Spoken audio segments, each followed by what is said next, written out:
Bonjour à tous et bienvenue dans 6 minutes chrono, la quotidienne de la rédaction de Lyon Capitale. Alors aujourd'hui, on va parler d'un nouveau projet de mobilité dans l'Ouest lyonnais et dans le 5e arrondissement de Lyon avec la maire écologiste du 5e arrondissement, Nadine Georgel. Bonjour. Bonjour et merci pour l'invitation. Oui, très bien. Alors avec vous, on va parler du nouveau projet du Citral pour l'Ouest lyonnais, pour le 5e arrondissement de Lyon. C'est un tram express de l'Ouest lyonnais. Alors on va voir le tracé déjà de ce tramway qui va donc, on peut voir le tracé qui va de Tassin jusqu'à Jean Massé, donc en passant notamment par le 5e arrondissement et par Perrache. Et alors sous le 5e arrondissement, il est souterrain pendant 3 km entre Ménival et il ressort juste en face de Perrache.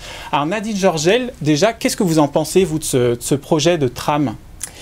Évidemment qu'on est au niveau de la majorité du 5e, on était évidemment très satisfait, très content de cette annonce puisque c'était quelque chose qu'on attendait comme l'ensemble des habitants du 5e et c'est aussi un projet qui a été fait vraiment dans une intelligence collective avec le Citral et les élus métropolitains. Parce qu'il y a des gros problèmes de déplacement aujourd'hui du 5e arrondissement pour rejoindre le centre-ville de Lyon, par exemple, tous les jours. Tout à fait. Alors moi, je l'ai toujours dit, les mobilités, c'est notre principale question dans le 5e.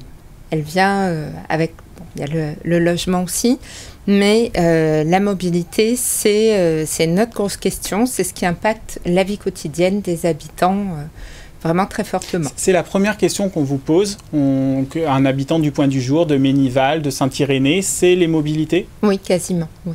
Après, il y a d'autres sujets. Bon, ça, c'est la vie quotidienne d'un arrondissement et d'une municipalité. Mais dans les préoccupations, oui, c'est ça qui ressort loin devant.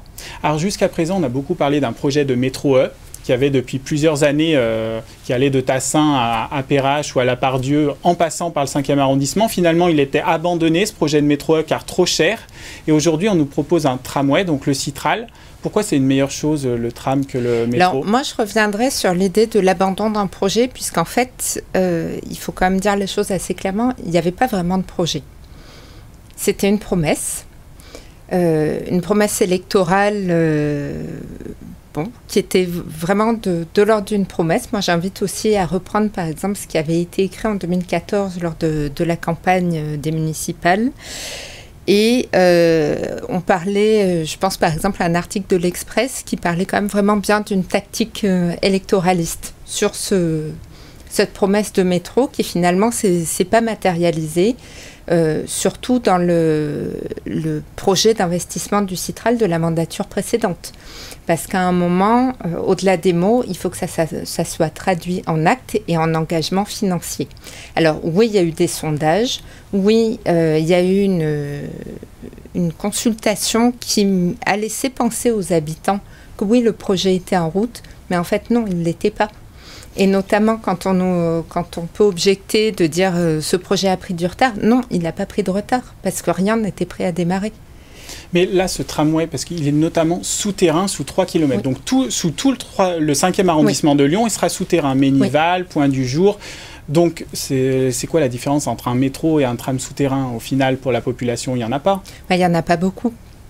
Alors, cet aspect de projet souterrain, ça a été vraiment un point sur lequel toute l'équipe du 5e s'est vraiment mobilisée, justement pour porter auprès du Citral l'importance que ce soit bien un projet souterrain sous le 5e, au vu de sa topographie, de la voirie. Des pratiques du 5e, pour nous, c'était extrêmement important qu'il soit souterrain, sous le 5e, et on a été entendu sur ce point. On a vu, il y a plusieurs alternatives possibles. Il y aura une concertation en 2023.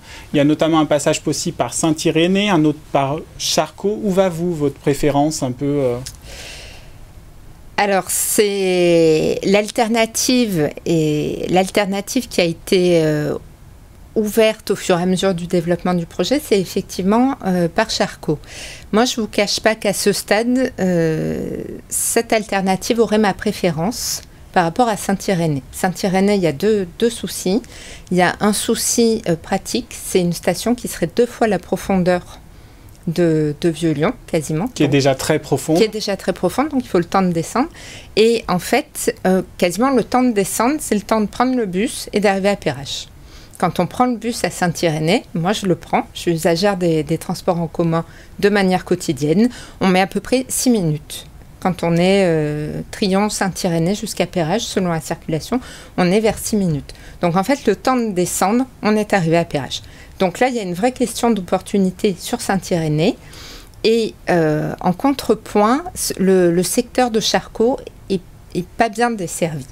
Il y a le C20, il y a un projet de site propre, mais ça prend quand même encore ça prend du temps et ça en prendra encore.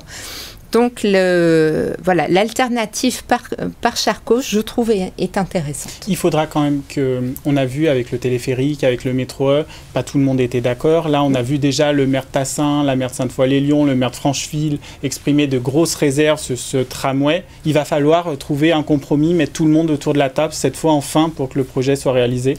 Oui, mais je pense que, par exemple, sur la concertation qui a été menée sur le téléphérique, une concertation honnête, c'est d'ouvrir la voie à la négative. C'est de laisser cette possibilité. Et là, c'est bien une question. Si on vous pose une question et que la réponse est oui ou oui, c'est fort peu démocratique. Là, on a vu que sur la concertation, les possibilités étaient ouvertes. Je pense qu'au niveau de ce projet de tramway express de l'Ouest lyonnais, évidemment qu'il faut ouvrir au débat, au dialogue, en étant quand même vraiment animé par l'idée de l'intérêt général et non plus juste des stratégies électoralistes et de cultiver son petit précaré d'opposition. Là, il y a un vrai intérêt, un vrai besoin général, local. Il faut qu'on arrive à travailler ensemble en bonne entente. Très bien, Nadine Georgel. On vous remercie d'être venue sur le plateau de Lyon Capital. Et nous, on se retrouve très vite pour une nouvelle émission sur lyoncapital.fr. Au revoir.